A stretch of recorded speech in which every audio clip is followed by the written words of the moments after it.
weather forecast to my right, we have APAT and Alex. How are you doing? Hello, everybody. And across me, G-Dub himself, Garrett. How you doing? Doing good. You know what I noticed, Garrett? On the forecast, I say your name correctly every single time, but on the regular show, I always try to call you Alex. I don't know. I think I call you G-Dub. Maybe it's the nicknames are ruining my ability to remember your name, and it could be possible. Also, this is the Winston Comics forecast. We tell you the book's coming out for this week. My name's Marvin.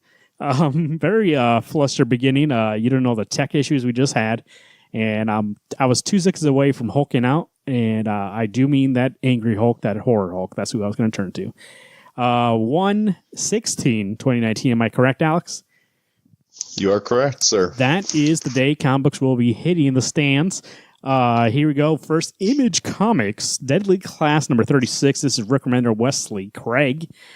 New story arc. It better be because I don't know what the hell's going on. Never Go Back, part 1 of 5. Before Marcus can return to class, he has to go on a different kind of journey, one fueled by regret, sorrow, and peyote. Once he's faced the demons that lurk within his own soul, he can hope to stand toe-to-toe with Master Lin and make good on his vow to bring an end to the King's domain forever. Rick Remender and Wes Craig's darkly humorous look at the 1980s underground comes full circle. This book's been out of commission for a while, right, Alex? When's the last time this came out? Holy shit. I couldn't even tell you. Like you said, 15 years probably. That's what it feels like. Well, I'll look it up here in a second. I think the last thing we had seen was Victor and Marcus duking it out. And who knows? I could very well be wrong. I'm excited to get back in this book. I was actually telling Garrett prior to the show that hopefully with Rick being so busy on the show, this book hasn't lost its mojo, because this was one of the best books coming out for the longest of times. Since we've hit the second season, I haven't enjoyed it nearly as much as I usually do or used to. But I'm hoping we can get back into the swing of things. Spider-Man reference right there, swinging through these buildings. I want to be swept away almost. I want this book to really pick up where it left off and get me back into that nitty-gritty dark humor. I think there's still a lot of things to wrap up. I don't know if this is the last arc by any means, but at least the arc that started out way back from the beginning. It's pretty exciting, but I feel like, are we getting here a little quickly? I don't know. We'll see what happens, I suppose. Alex, how many months did you guess? I'm guessing at least 12. I'm guessing at least a year. Garrett, do you remember? I feel like it wasn't a year. It was probably in the summer sometime. June 20th, 2018 was when the last one came out. So about I'm calling that a year almost. June. They got a TV show coming out now, so they thought they'd throw an issue out for people who like comic books. So there you go. Here we go. Gideon Falls, number 10. I can throw out an issue for those who like comic books. Jeff Lemire, Andrea Sorrentino, Original Sins, Part 4. The past finally catches up with the present when Doc gives Father Fred a rather gruesome history of Gideon Falls, and it's finding a needle in a haystack. And if finding a needle in a haystack is impossible, what chances does Norton have when finding one in a giant garbage dump? Garrett, what do you think? Gideon Falls, we're 10 issues in. Jeff Lemire, as I said in our best of shows, the year Jeff Lemire continues. Gideon Falls on that list. I think this book is probably one of the best horror comics coming out right now. I guess just for me, I honestly don't know what's going to happen next. I think this book is so unpredictable, and that adds to the horror. The art and the story have always been great. I think it's just, again, the not knowing what's going to happen next is exciting, but also terrifying. And, sometimes that's kind of like what you think about when you're unraveling a mystery. How far do you unravel before it's like, did I unravel too much? And I think that's where we're getting right now. There's a lot of secrets happening with the Black Barn and with that town that they're with Gideon Falls itself. So a lot of probably healed up wounds are going to crack open because there's a lot being revealed. Isola, number 6. This is Brendan Fleischer, Carl Kerschel, and Masek on the art, also with Carl Kerschel. New story arc. Olin has returned from the land of the dead, but did she return alone? The journey to Isola continues, now a bi-monthly book. What bi-monthly means every other month, if I know my lingo.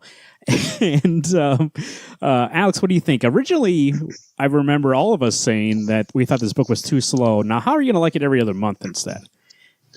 So if it's going to be every other month, then this book itself needs to be a little bit more storytelling, a little more diverse into what we're getting into. I guess I don't know what to expect from this book because I thought issue 1 through 5 they looked amazing, but the story that I was getting, it just kind of either was choppy or didn't tell me enough. And I want more. I don't know. I want to feel for this world, this universe that we're in. I'm hoping issue 6. I'm hoping getting back into the story. I'm hopefully with 2019 brings more depth. And if doing bi-monthly or every other month is going to work for these guys to tell me the story they need to tell me, by all means, take that time. But I also don't want to be getting gypped as a reader and as a collector who gets it month per month. I just don't want to be getting the short end of the straw there. Yeah, if we're getting only like 20-some pages every other month, like that's pretty lazy. Like I get the art's immaculate, but I mean at that point, I mean you had a little break just now. How is there not already like 3 or 4 issues in the can, like ready to go? You know, they must have figured because he took a break, and they during the break must have been like, "Oh yeah, we can't do this as a monthly book anymore." I don't know. At this time, just theorizing, but I might go to trade now. I think if it's going to come out every 2 months and if it's like it was before, there's not enough for me to remember what's going on every other month. So this might be a book that reads better in trade. And so usually that goes on Hoopla. So I might be okay switching to trade on that baby, but we'll see. Next book, Middle West, number 3. This is Scotty Young, Jorge Corona, Mike Hiddleston on that cover. Abel and Fox learn the way that they may be Abel and Fox learn there may be someone who can help the boy's worsening condition, but the road to reach her is long and unpredictable. And not everyone they run into along the way is anxious to let them pass. Alex, what do you think? Or did you get this, Garrett? Yeah, I get this. Oh, how's Middle West, number 3? You know what? I think it's probably one of Scotty Young's best books coming out right now. And I think he's really kicking butt with comics right now, like with Bully Wars and this. This, I would say, is maybe closer to concept in like Birthright, where it's probably an all-ages tale from the point of view of this young kid who has to basically, he's figuring out this world has more magic in it than he knew about before. And it takes place in the Middle West of all places. And, you know, we have farm wizards and magic tree houses and all kinds of crazy stuff. And cannibalistic bird people. Yeah, cannibalistic bird people. Like this it's a book fun, feels like an urban Zelda book. Yeah, it's like a tall tale book, and it's really enjoyable. Like I think that Scott Young maybe dialed down a heavy amount of comedy to tell like a more, I mean, there's but a more serious tale, and I think it's working out really well. There you go, Middle West number 3. Check that out if you want to. Black Hammer number 1. This is director's cut. Jeff Lemire from Dark Horse. Dean Ornstrom. This is basically just issue 1, but it's reprinting with Tom Klein's lettering overlaid over top, Dean Ornstrom's beautiful ink line art, and Jeff Lemire's original scripts. That speaks to me, baby. I think I'm going to get it. Jeff Lemire, I got to read one of his scripts, and so reprinting number 1, which is a good issue. So there we go. If you want to pick up that, if you're interested in the art of making a comic, not just visual art. I'm talking about the whole thing, baby. Let's see here. IDW Publishing. This is the place that TMNT built. Speaking of, what's this TMNT IDW 2020? Paul Rudd and Nielsen, Daniels meet the Turtles of Tomorrow. This adventure is set 20 years in the future. The Ultram Civil War rages across Earth when news of a backup technodrome threatens hundreds of millions of innocent lives. It's up to the Turtles to do what they do best, save the world. Celebrating 20 years of IDW with your favorite Turtles. The Turtles are all grown up in this one-shot set 20 years in the future. Alex, does that interest you? Oh, of course it does. If you're like looking at this cover, I'm wondering if Leo is not dead or if Leo is not elsewhere. I am so excited for this book to come out, even if it is just a one shot, to see what the Turtles may have to go up against in the future. I of course I'm on this book. I'm ready for it. If nothing else, there may be an additive to it where it does either call back into the main story and have a little more depth in it. I'm on board. Let's do it. I had to make a correction because in the article, if you listen to last week's show of comics for 2019, I believe I said Matteo Salguero was doing TMNT Shredder and Hell number 1, but it's Mateus Scalaluccio, which is one of Alex's favorite artists from his early work in TMNT. And Abandoning All Hope, the Shredder returns in this brand new miniseries. Orokusaki's death is just the beginning, and his journey through the depths of the underworld proved that anything but a divine comedy, how much of Shredder's soul will remain after he's faced the horrors of hell. Fan favorite artist Mateus Sanaluco returns to the world of TMNT both as writer and artist. The most infamous villain in the TMNT universe gets his own miniseries. Alex, what do you think? Oh, hell to the yes. Hell is a pun intended. I am so excited for this book because Marvin told you Luco is probably one of my favorite Turtles artists other than Comic Book Genie, who I think is an amazing artist for Turtles. I am excited for this book to come out. I miss the Shredder being in the main story. I have a feeling we will be seeing him soon, whether it actually be Orokusaki or who knows, maybe Karai will take the mantle away from Splinter. I don't know what to expect, but I am on this book like stink on a warthog. DC Comics, here we go. Batman, I've never heard that phrase before, that's why I laughed. Batman Who Laughs, number 2 of 6, Scott Snyder and Jock. Alex, excuse me, Garrett. You read this first issue. What do you think? Well, first off, answer me one question. What's with all the guns on the cover, Batman? He's all full out, look at that. That's the Grim Knight. That's also going to get its own spin-off book. Issue 1 was good, but it kind of just confirms, Jock's art is incredible, but I don't know. I just don't think Snyder's got it anymore. The story's okay, but it's not anything interesting. It's just kind of like playing with these characters some more, and I really feel like they really didn't need to have a mini devoted to them.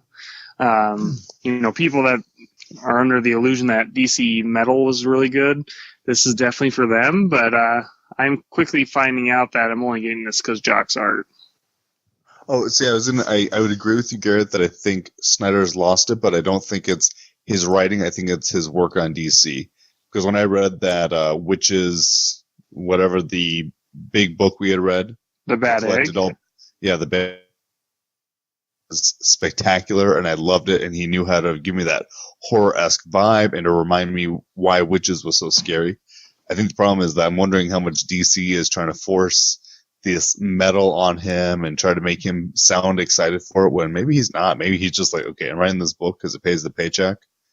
Here's an idea for you guys. I think it's time for him to move on from Batman a little bit. I think he needs to do something else. Catwoman, number 7. This is Joel Jones and Fernando Blanco. Elena Casagrande. What's a cat burglar to do when things went bad for her in Gotham? Selena Kyle picks up stakes. Alex picks up stakes and moves to a new life in Villa Hermosa. Things went about as well as they could for an international super criminal, particularly now that Catwoman has established herself as a major player in her own new town. Too bad the past always has a way of catching up with you. Gotham comes to Catwoman in the form of Penguin, fresh from his most recent tussle with Batman, and he's not just looking to horn in on Selena's new scheme. He comes bearing hot goss about everything and everyone Selena tried to leave behind. Catwoman, Joelle Jones. Alex, I think what do you think, Catwoman? You want me to steal what? I love Catwoman. Unfortunately, I'm one issue behind, but this book by Joelle Jones is just amazing.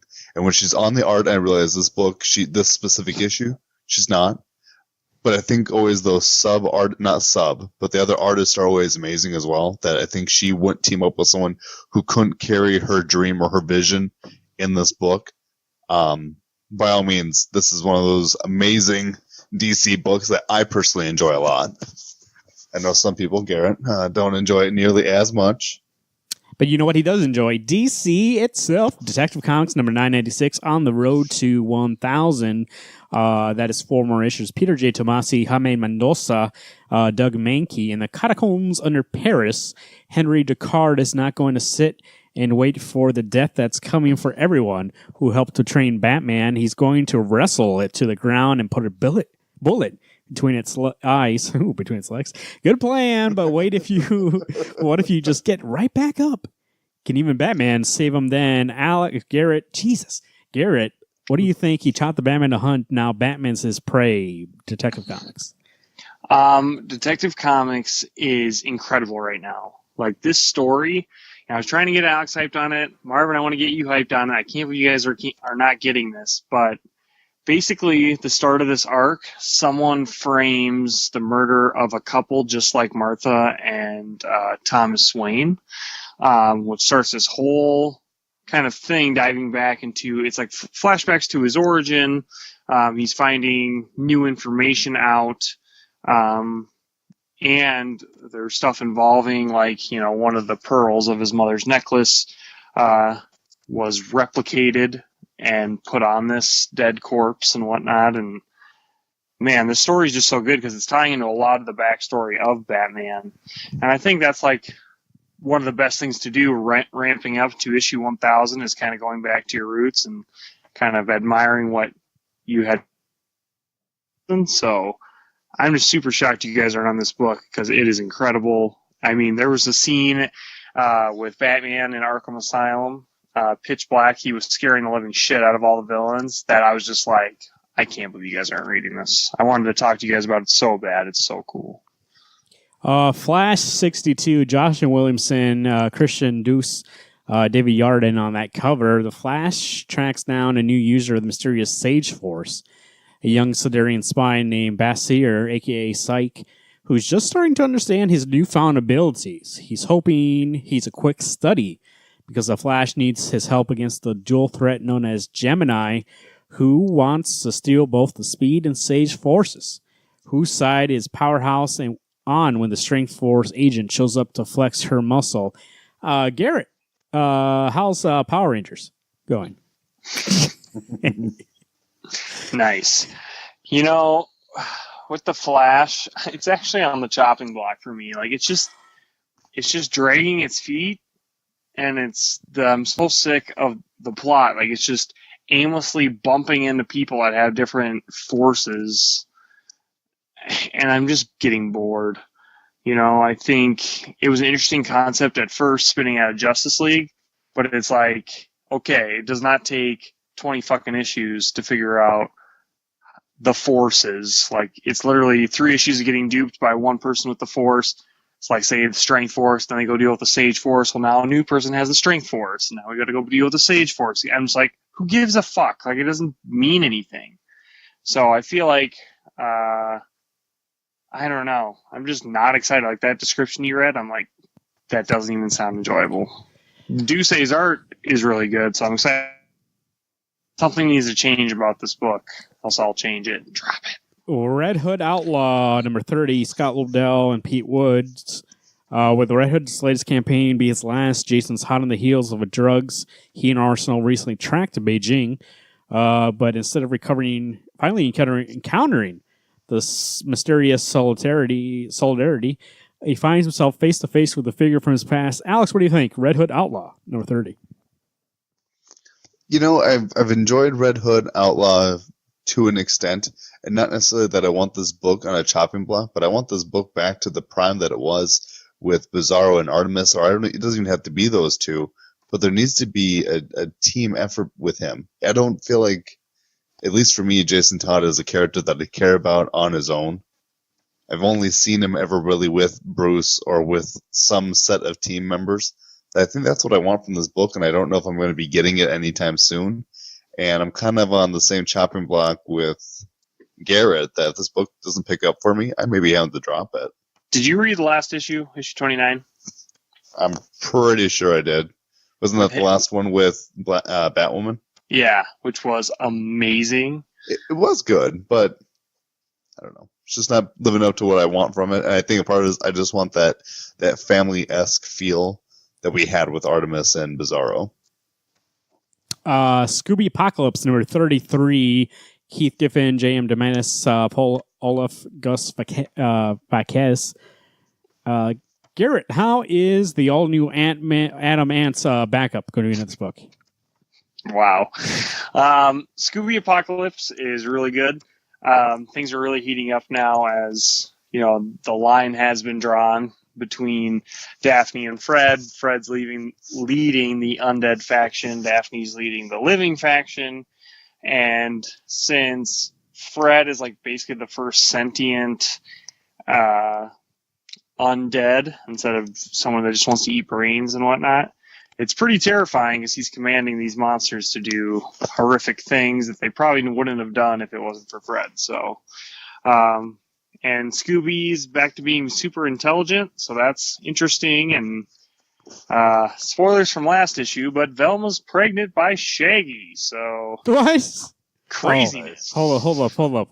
I didn't hear you say Shaggy. I heard Scooby, and I was like, what is this book you're talking about?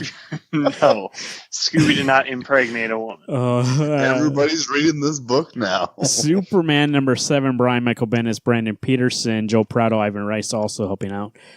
Right on that cover, what happened? Superman's lost years. Garrett, what do you think? You're interested to see where Jonathan went? Way back when we reviewed was it Man of Steel, where we figured out what happened to John, and John was just kind of like, fuck her, so I'm gonna go hang out with Grandpa who tried to murder my mom, and like it's gonna be cool.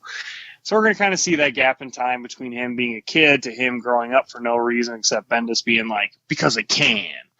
And like the reveal at the end of last issue where, you could see it coming a mile away, like Jonathan shows up at the end and he's older and he's like, Dad? And Superman's like, John? And it was like, come on, like there's got to be better storytelling than this. But I'm glad we're transitioning to more about Jonathan Kent than we are focusing on Rogol Zar.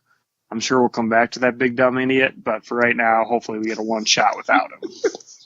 A big dumb idiot.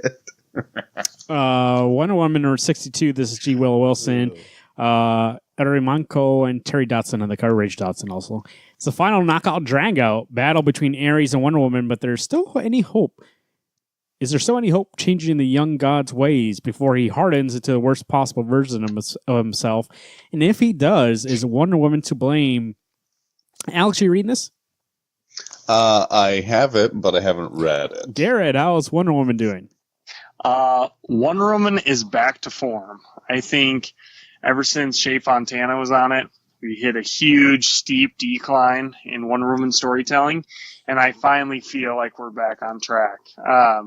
Ares is just what you would expect.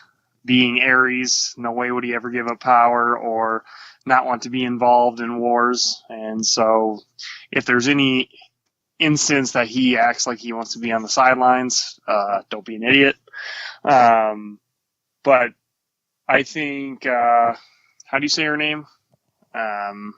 Who's that? The Ares? writer. G. Willow Wilson?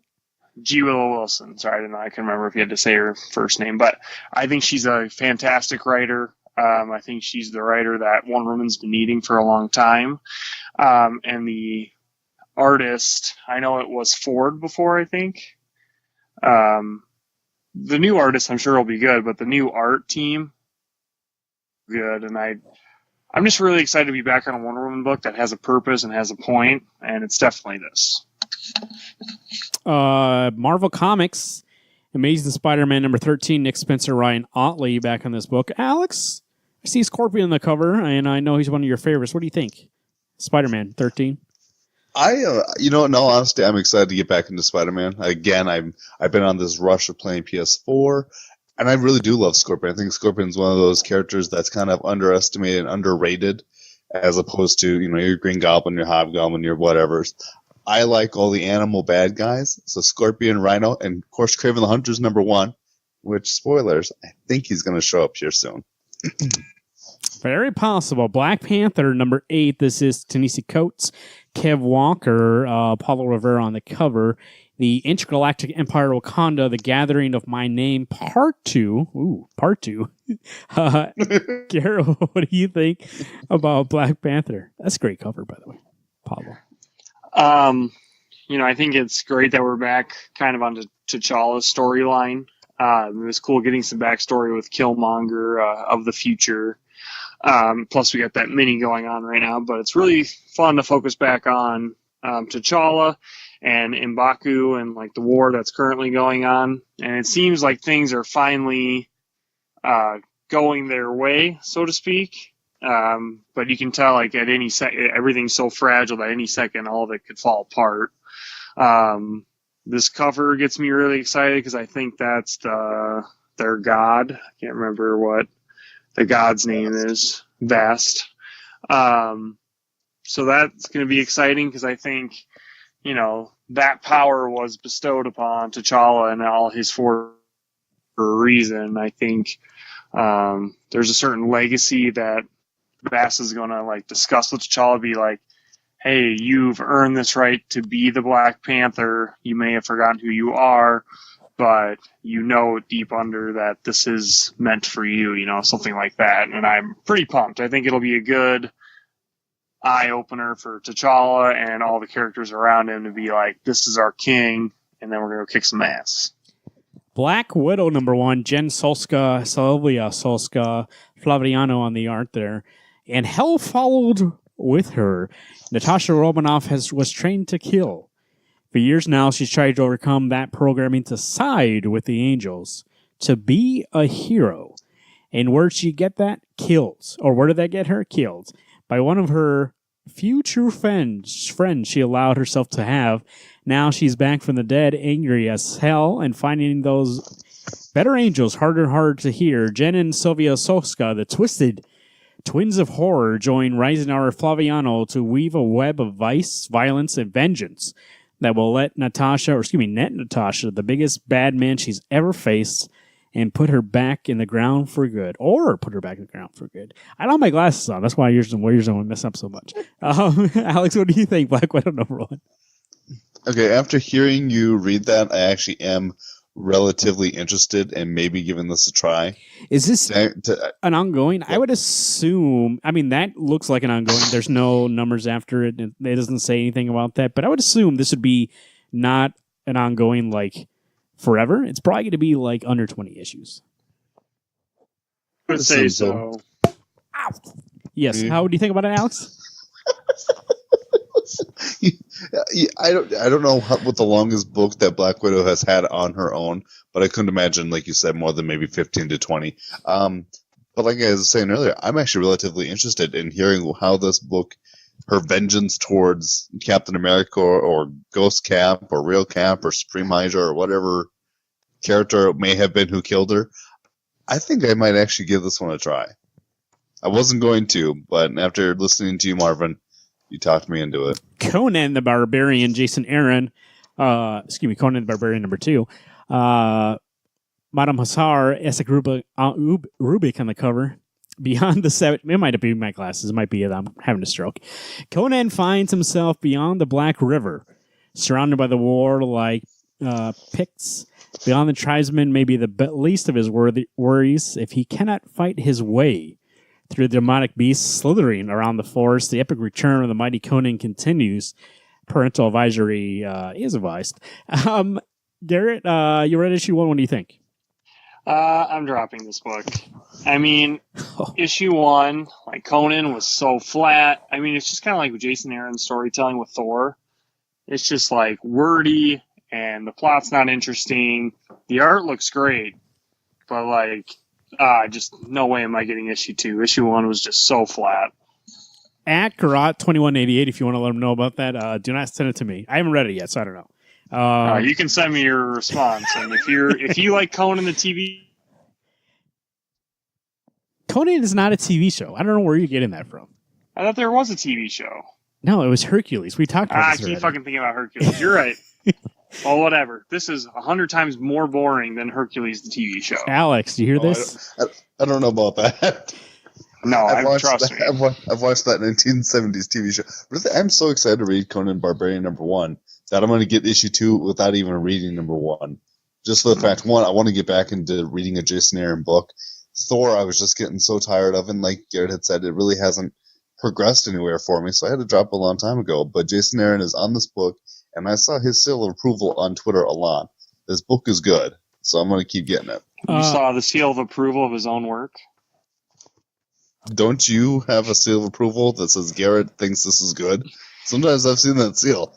It's not. Any content I would ever put out in my life, I'd be like, seal of approval. It's probably pretty good. Yeah, and I just told everybody, don't support that seal because it's wrong.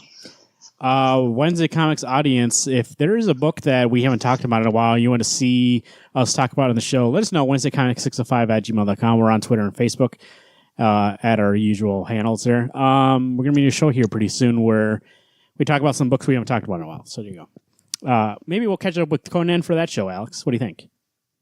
We can do that. Fantastic. Read 1 and 2 and talk about them. Fantastic Four, number 6, Dan Slott, Aaron Cooter, Herald of Doom. Now, this is what I've been waiting for, boys. I skipped that wedding. I was out for that wedding. I don't know why. I just felt that like I was getting ripped off and I had to make a stand. But I'm back on it now with this issue. And you know me, I don't have the neuroses, or not the neuroses, but the LCD you two have, and I can jump in and out. I'm like the Flash baby, in and out like that. So, number 6, Aaron Cooter, Doom, Essa Group cover. I'm in, baby. I'm in all the way. So Fantastic Four number 6. There you go.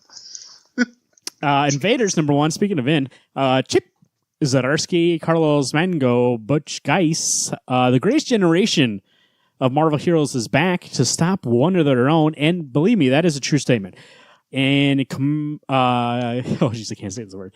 In commemoration, there we go, of Marvel's 80th anniversary, and springing from events in the pages of Avengers and the best defense, the Marvel Universe first super team is back. Captain America, the Human Torch, the Winter Soldier, Namor.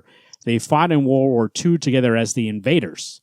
But now Namor is the enemy, a global threat more powerful than ever. His deadly plans are as deep and far-reaching as the ocean, and revelations are about his past could threaten the Marvel Universe. It's up to his own teammates to stop him, but what chance do they have against the man who knows their every move?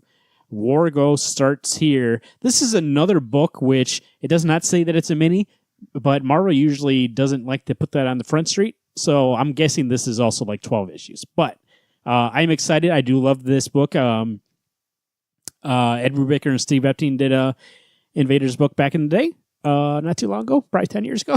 I just realized it's 2019, so probably like 10 years ago, but it was pretty great. I do love this set of characters. This is my set of characters. I'm going to get this book.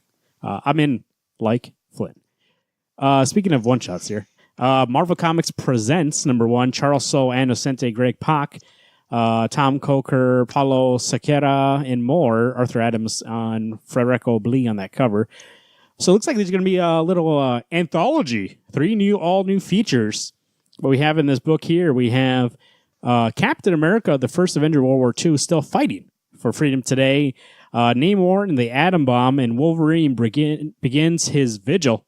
So there you go. If you want to read 3 stories in this one book, $4.99. There you go. Marvel Tales, Venom, number 1, David Machellan, Peter David, Todd McFarlane, Mark Bagley, and Rich Buckler rediscover the variety of Spider-Man's most fearsome foes and celebrate Marvel's 80th anniversary with the return of Marvel Tales.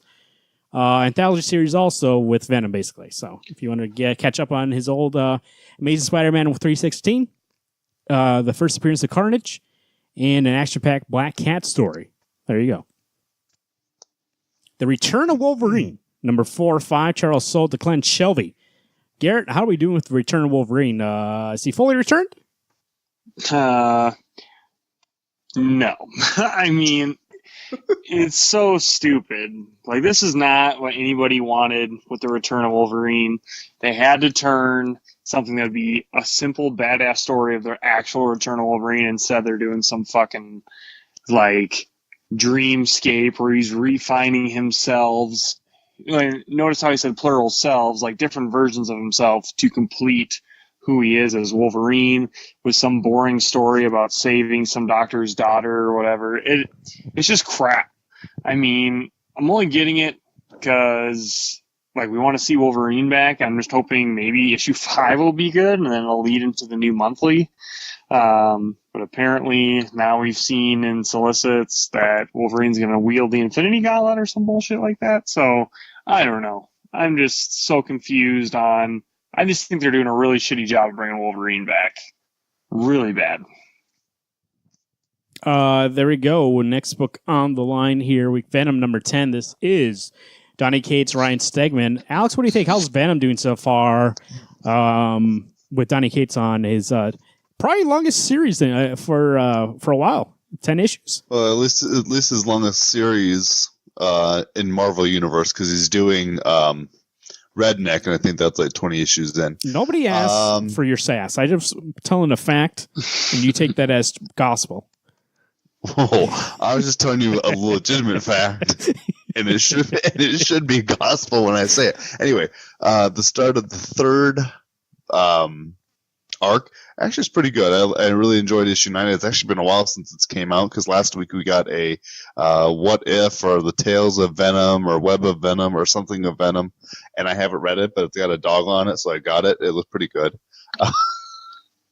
Issue 9 I really liked, and I think we're getting back on track of what this book was supposed to be. We're seeing Eddie Brock kind of coming around and having more feels, more stakes at hand, more of him trying to figure out how to be Eddie Brock, and who has he hurt and who has hurt him, and just this book is good.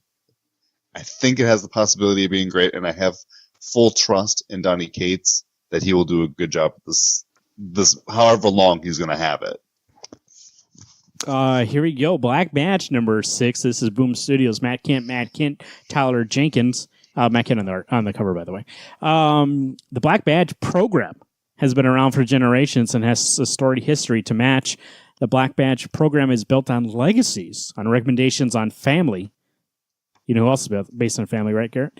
How many fathers have sent their sons to a new class of Black Badges? This issue looks back at previous generations of Black Badges and the family's ties that connect them to current generation. The Grass Kings team reunites for visually stunning Black Badges from the AV Club. What does the GW Club think? I mean, I was super excited for this, but like they're doing a flashback this issue. The guy's expecting like part 2 of like the Hunger Games they just unleashed in the last issue, in issue 5. So that's kind of an unfortunate step back. Yeah, like I was super pumped for the next part of that Rainbow Badge challenge, but I mean, it'll be cool to get some character development, I suppose. But I'm like, really? Just when that book like took it from a 10 to like a 15, you want to bring it down to like a 7? I don't know. I trust them to tell a good story, but I'm pretty let down that they're not continuing on with the arc that we were reading to begin with. So, but I'm guessing maybe this is going to be the past Rainbow Badges that we're seeing, since they've already, in the previous issue 5, they talked about, remember that team 10 years ago that everybody died or something like that. Maybe that's what this is going to be, a little anthology of those past events. I mean, that's fair. Like maybe if they're at a campfire between day 1 and 2 and something, and then you talk about something, this could be that issue. But still, We'll see. Garrett, I know it's going to be good. At Raw2188 if you want to send him a tweet. What are you talking about? I know it's going to be good, but I just think it's poor timing.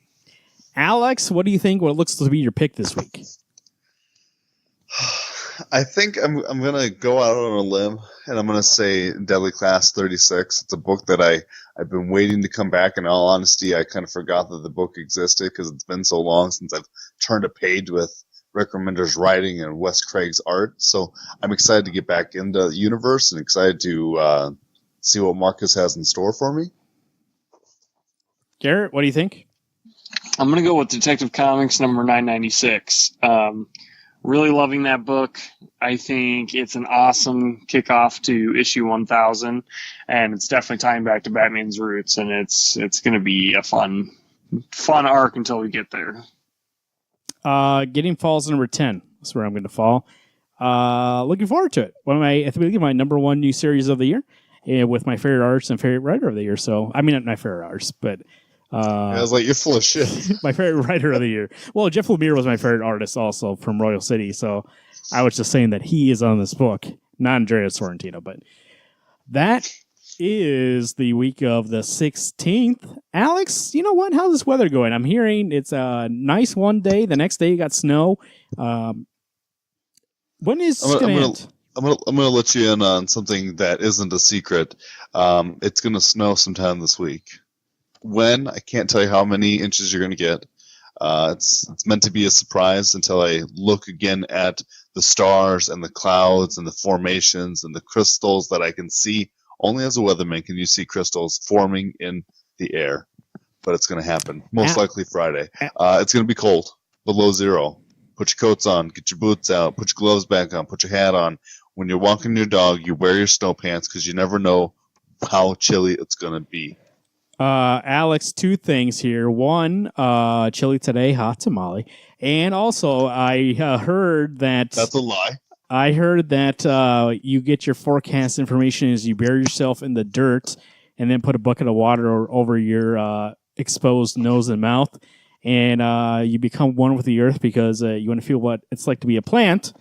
And then the earth speaks to you and tells you it's weather. Is that true? So after I watched The Last Airbender, I felt like I wanted to be an earthbender. And I am an earthbender. So that's why I lay in the ground with the mud. So I could be one with Mother Earth. Are you happy? There, you got my secrets. Garrett, what about them roads? Concrete, dirt, rock roads? What are we talking about? Well... Rocky roads usually have dirt on them, so we'll stick with that. But thankfully, there won't be any snow before you get your comics, only after. So as long as you get to your comic shop, get the however many dollars worth of books you need, or you download them before the little winter storm on Friday, then you're going to have quite a bit to do because you're clearly going to ignore everyone else that you love and care about while you read these comics that weekend, right? You heard them, boys and girls. Make sure you download your comics before that snowstorm, otherwise you won't be able to get them. Sage advice from our roadologist himself. You know what, boys? We're already halfway through January. It seems like yesterday was the Christmas Eve. I still remember doing that Christmas party with Steven. By the way, I got word that in that episode, he kidnapped Alex, and now he's on the run. He's a fugitive from the law. He just sent me a letter, and let me just tell you, better keep an eye on Alex. Alex, make sure you sleep every single night with some sort of defense. Steven's coming, baby. He's coming. Bring it, bro. Bring it. For Wednesday Comics, my name is Marvin. I'm Alex. I'm Garrett. Hey, everybody, stay warm and keep reading those books.